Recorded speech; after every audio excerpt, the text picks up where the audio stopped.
Nous vous montrons ici l'entretien et le nettoyage du système de peinture. Après le travail, on retire la batterie en premier. Actionnons le levier de détente afin que le liquide encore présent dans le système puisse refluer dans le réservoir de peinture. Après ça, on dévisse le réservoir. Nous jetons le liquide et remplissons avec de l'eau ou un solvant pour nettoyer le système après. Ensuite, nous remontons le réservoir de peinture.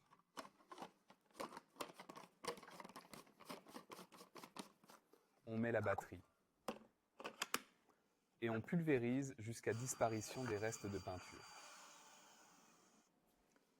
Puis nous retirons la batterie, on dévisse le réservoir, on le nettoie, on le sèche et mettons ensuite le bouchon dessus. On peut maintenant démonter le système de peinture, enlever le tube d'aspiration, desserrer l'écrou de raccordement. Le capuchon d'air est aussi dans l'écrou, il faut le sortir. Enlever la plaque de réglage. Retirer la buse. Pour desserrer l'aiguille de la buse, nous utilisons l'adaptateur fourni. Positionnez-le de façon à ce qu'il s'adapte aux deux ergots. Appuyez. Tournez de 90 degrés et tirez fort. Pour desserrer l'unité de détente, nous ouvrons le levier de détente. On tourne l'unité de détente de 90 degrés dans le sens anti-horaire et on la retire de la poignée pistolet. Avec un léger mouvement de rotation, nous pouvons retirer le capuchon du filtre. Le filtre qu'il contient peut être nettoyé à l'air comprimé.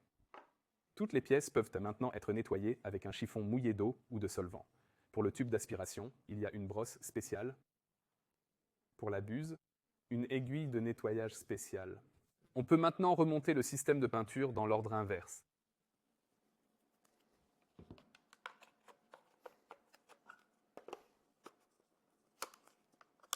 Lors de l'insertion de l'aiguille, veillez à ce que les tenons soient correctement alignés. Poussez jusqu'au clic et retirez sans effort. Après, testez à nouveau à la main que l'aiguille est bien en place. 2 buses sont incluses dans la livraison, la rouge pour les peintures et l'azur moins visqueuse et la noire pour les plus épaisses. En montant la buse, actionnez la détente.